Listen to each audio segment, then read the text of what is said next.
The book of Habakkuk is about a man who was struggling with his faith. It was written in 607 BC, and it's very different from the other prophets that we've been studying because they were all warning somebody that judgment was coming. Obadiah warned the Edomites that they were going to be doomed because of their pride. Jonah warned Assyria. God had compassion on them. Micah warned Judah. He was like Isaiah, really, except Isaiah was comfortable with kings and Micah was with the common man. Micah's message was that one of God's desire is that we act justly, love mercy, and walk humbly with our God. When we come to Habakkuk, and there's not a book of warning, it's a conversation between Habakkuk and God. Habakkuk has lived during the time of King Josiah. You will recall that Judah has had 20 kings. Only 8 of them were good. Josiah's grandfather, Manasseh, was one of the worst. Remember him? He was a bad guy.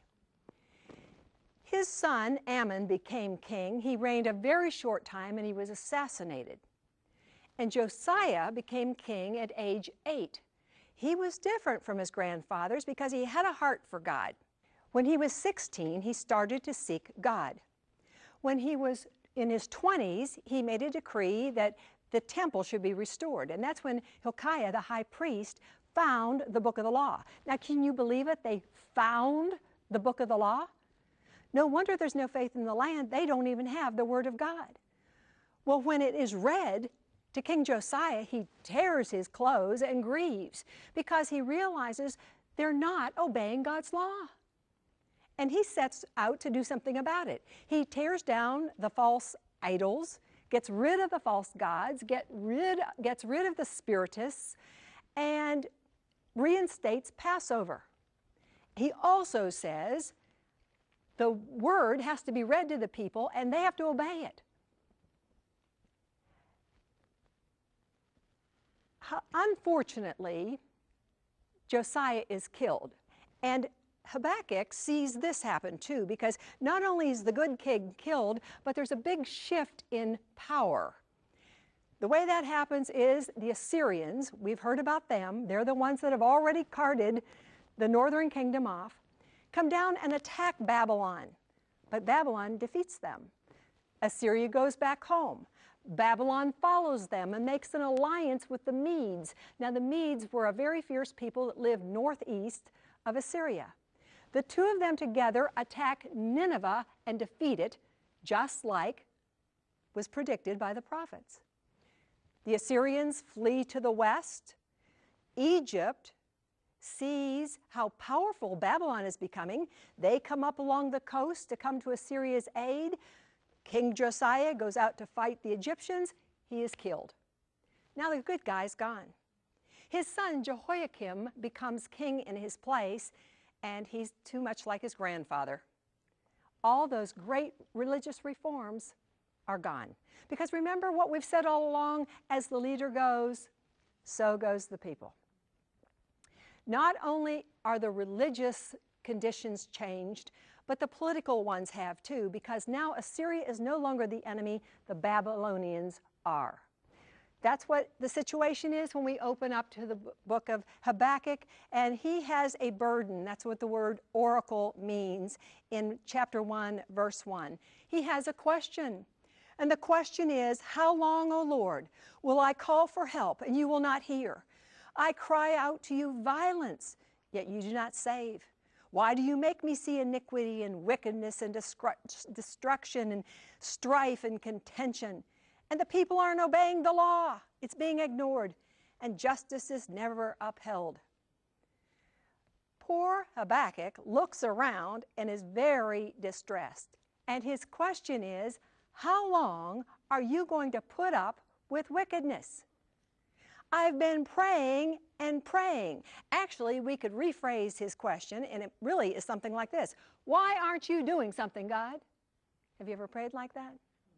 especially when you've prayed and prayed, because he says, how long do I have to keep asking? So obviously he's been doing some praying and God hasn't been answering. God does answer, though, in verse 5. He says, I am doing something you would not believe if you were told. I kind of had a feeling if at those times when I am whining at God, because I've been praying and he hasn't acted quick enough, if I could just listen a little more carefully, I might hear him say, I am doing something you would not believe if I told you. Isn't that encouraging? Well, the lesson here, and there is a lesson, and that is God may be silent, but he's not sleeping.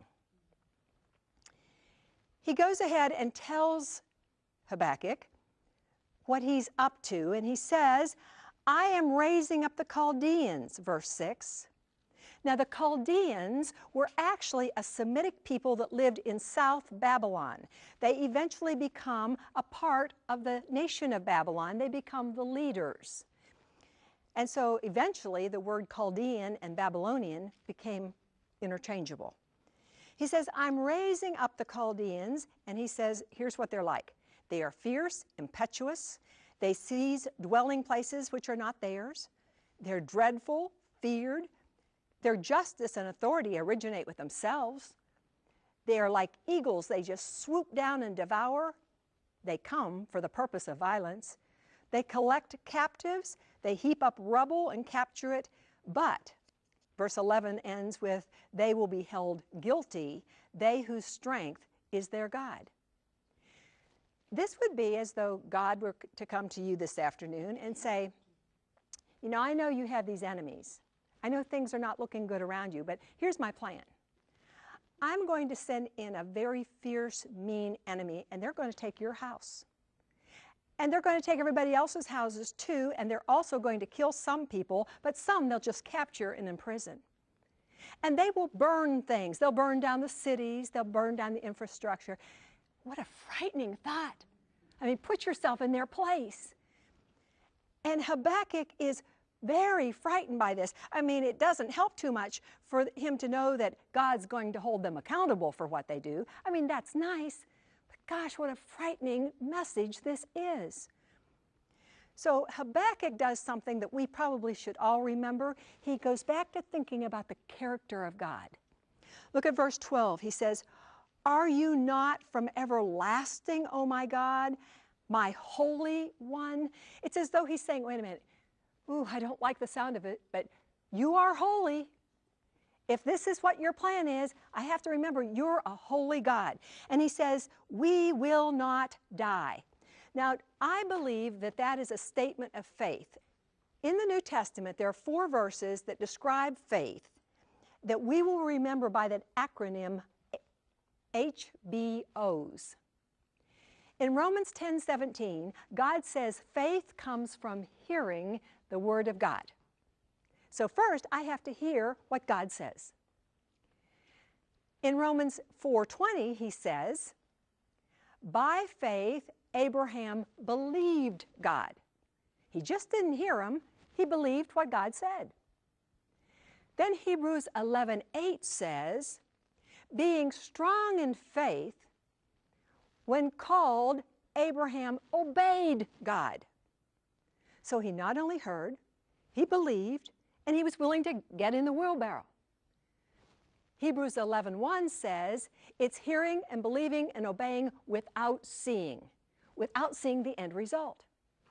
Well, now, this is a statement of faith because Habakkuk is saying we're not all going to die. Now, I'm sure it's not that he really believes that the Chaldeans are going to come in and not kill anybody. He knows better. But what he's saying is God made a promise to David that his kingdom would be everlasting. Therefore, I know we will not all be destroyed. This nation will not end, even though God has just pronounced this great destruction. That's a prayer of faith. He's heard God, and he believes what God says. The second thing he thinks about the character of God is at the end of verse 12, he says, you have appointed them and established them to correct your people. He says, okay, you're holy, and this is your plan. You're going to use these people to correct your people. In verse 13, he says something else. Your eyes are too pure to approve evil or look upon wickedness. I think that's a verse you should memorize.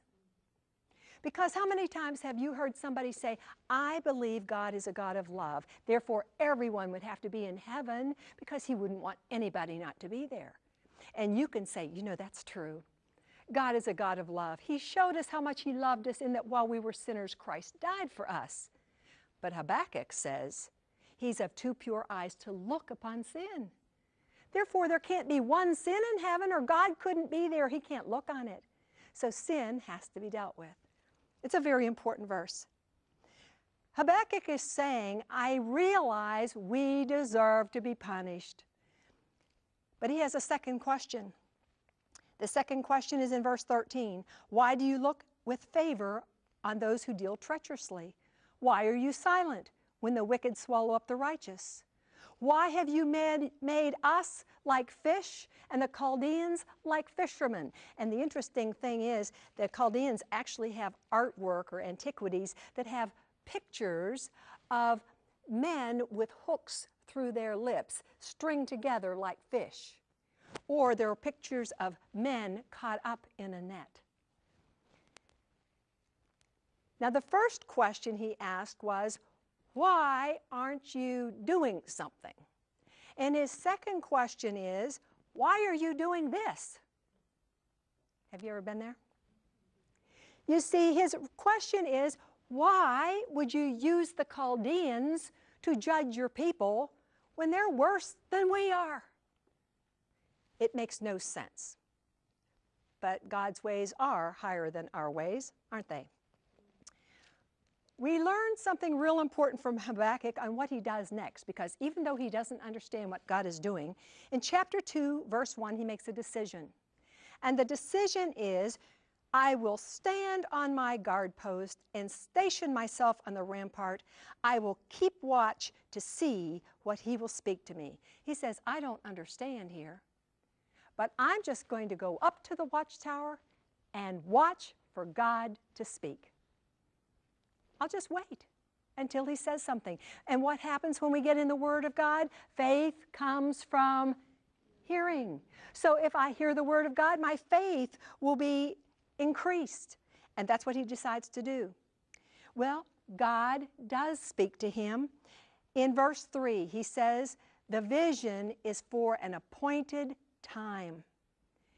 It may hasten, but it will not fail. Though it tarries, wait for it will certainly come. It will not delay. There's a lesson here. God may linger, but he's never late. He says, I told you the Chaldeans are coming to judge. They will. They are.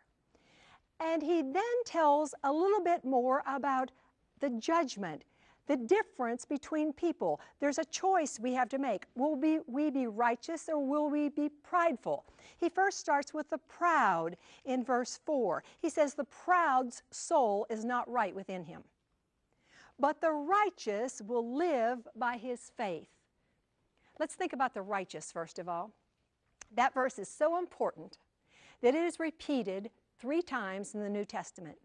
It's in the book of Romans. The book of Romans is about how to be righteous, how to become righteous. And he tells us the righteous will live by faith. My friend Ronaldo, that verse changed his life. He was a man who felt that the righteous lived by suffering. He thought you became right with God if you suffered like Jesus suffered. And he would beat himself and cut himself to suffer until he read that verse. The verse says, the righteous shall live by what? Faith. He realized he just had to have faith in what the suffering Jesus already did. That verse is repeated in the book of Galatians. The book of Galatians is about how the righteous live. The righteous shall live. How? by faith. That book, that changed my life because I was one who thought, first of all, that you became righteous and lived righteous by works. I thought I would become righteous. I didn't smoke, drink, or swear, always went to church, have a string of 12 years of Sunday school pins to prove it. I was trying to work my way to righteousness. But even after I put faith in Jesus, that He had done it all, I still tried to live the Christian life by works. I tried very hard to be a Christian. You know, it's hard work to try to be like Jesus. I thought I had to work now that I was a Christian. But Galatians says, the righteous shall live. How? By faith. The book of Hebrews repeats the same verse right before the faith chapter that gives us that long list of people who live by faith. The righteous shall live by faith. But he also tells us about the others, the proud.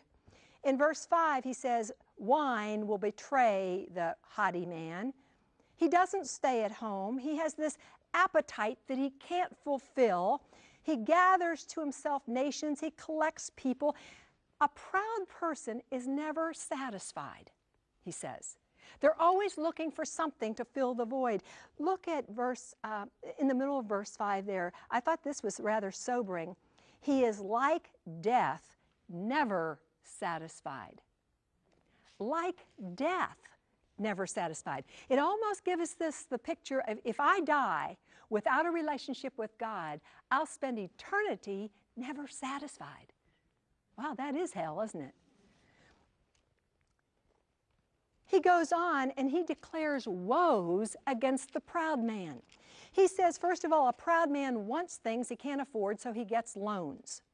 And that makes him indebted to his creditors. And then a proud man wants things he can't afford, so he cheats or uses evil gain to get them.